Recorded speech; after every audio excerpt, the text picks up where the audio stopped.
What's good, YouTube? It's your host, Show Santana the Prince, and you are now watching MVP Magazine. And you already know the YouTube drill. Leave a like and maybe subscribe. Okay, let's go. So, over the past couple of weeks, we've had a ton of news leak about the possible release of a PlayStation 5 Pro, with these leaks and rumors coming from quite a credible source and being quite detailed about the console hardware and its release. And now, with GDC 2024 just wrapping up, we now have insight into what the developers who have seen the PlayStation 5 Pro really think. And it's not good. What?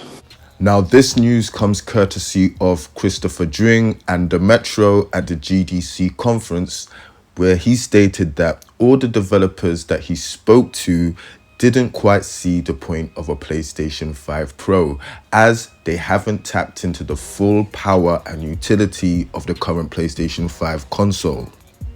He also went on to state that there's no need for a mid-generation refresh or update, since this generation truly hasn't got underway or even started, because both consoles had severe stock shortages in the beginning. Another point he mentioned is that only now are we just beginning to see cross-gen releases not be a thing. Now, we've been hearing a ton of cool things about the PlayStation 5 Pro and its new features. Things like the ray tracing being upgraded, things that could even have an AI and machine learning incorporated into the chipset. It's been real good news. But now we have more of the leaks which contain the actual CPU specifics and hardware. We can actually see that it's not that big of a leap as it was initially hyped to be. And one of the drawbacks is the CPU being essentially the same as the CPU that's in the PlayStation 5. Now, this could be where all the developer ire and disdain is coming from. With the current PlayStation 5 and Xbox Series X CPUs acting as bottlenecks for these new, bigger, enhanced games, what is the point of using the same CPU for the advanced version of the console? We know it's an easy and cost-effective way to keep compatibility with the base model of the PlayStation, but at what cost is it going to be to the new console? Tech enthusiast Digital Foundry also decided to weigh in on the situation, and what they had to say didn't sound so enthusiastic either. The idea of just improving image quality, to me, is not that exciting. And if that's what the system will primarily be used for, just producing, like, let's say you have your typical PS5 game that might be doing like a 900p or 720p to 1440p upscale in a performance mode. And now you have the wherewithal, the performance, and the machine learning hardware and AI inferencing model to bring that up to 1080p to 4K or 1152p to 4K. That is exciting in some sense, but it's also just like, okay, well, you gave me a clean image. No! God, please, no! No! But I'm not super impressed. I just really like that they're going into the machine learning space right now. Bro, what are you talking about, man? When you look at the PS4 Pro, it had a 31% clock advantage over the PS4. You were going from 1.6 gigahertz to 2.1 gigahertz, which was a pretty substantial clock increase. And actually, like, I remember back in the day, like playing Battlefield 1 around the PS4 Pro's launch, and that actually running a lot better on the PS4 Pro than the PS4, and that's not because of any GPU advantage. Obviously, the increase there was pretty, insubstantial relative to the CPU increase in that particular title when you're playing 64-player matches. Here, we're looking at about a 10% increase in that optional 3.85 gigahertz mode, which is not that compelling. It's not that compelling,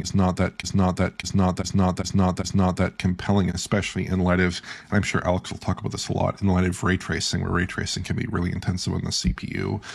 And that poses like really big issues potentially for games that are trying to push additional ray tracing features on the PlayStation 5 Pro or Trinity hardware. Really big issues potentially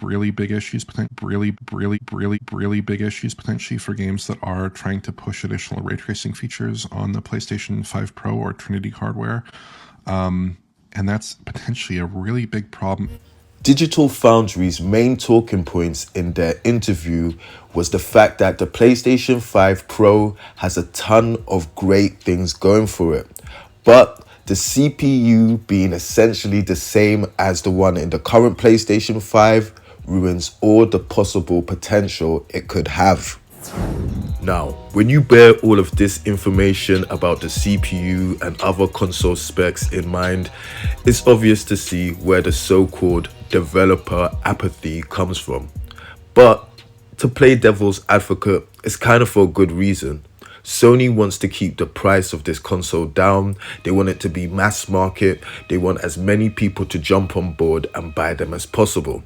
Now, even with all of that being said, even with all the fancy bells and whistles the PlayStation 5 Pro does have, apparently, I kind of have to side with Chris Dring and the developers, as we haven't seen what the PlayStation 5 can truly do yet.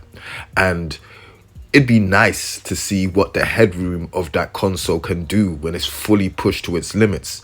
Sony Santa Monica haven't even released a full out PlayStation 5 exclusive. We've seen way too many cross-gen games. We gotta see what this console can do. We've gotta see what's really under the hood. And we know that Sony made this a great console, so let's see what it really can do. Another thing is, I'm not gonna lie, if the PlayStation 5 Pro is mainly about a few graphical upgrades here and there and not about performance, I mean getting 60 frames per second out of new titles and older titles, there is literally no point. I mean, there's no point them bringing out a console and saying, hey, it can do 4K 30 frames per second. That's what the PlayStation 5 was supposed to do.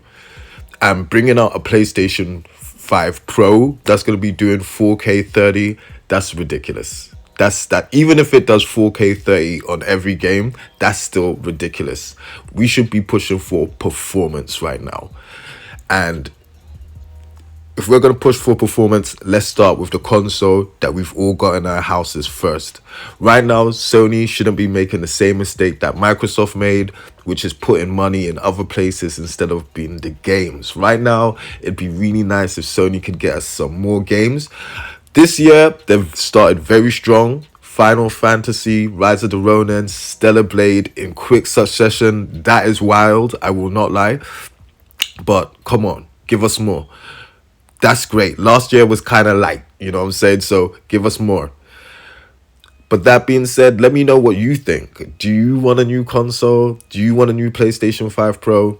Me personally, I would much rather them wait a couple of years, especially with one of the good things about the PlayStation 5 being out of stock for so long is that, okay, so nobody could get them, right? And everything's gone along, and now people are starting to get them more readily.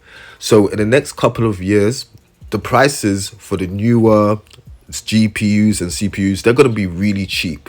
That's the time to start making a PlayStation 5 Pro, because they can do something which is cost effective and that can give us that performance, rather than, because right now if they drop a PlayStation Pro, especially if it comes out this year, they're gonna have to tell a whole world of lies to upsell it to us, and I'm not really feeling that. But yeah, my rant's over. Let me know what you think. Let me know if you want it. And yes, hello, it's your boy. Sayonara.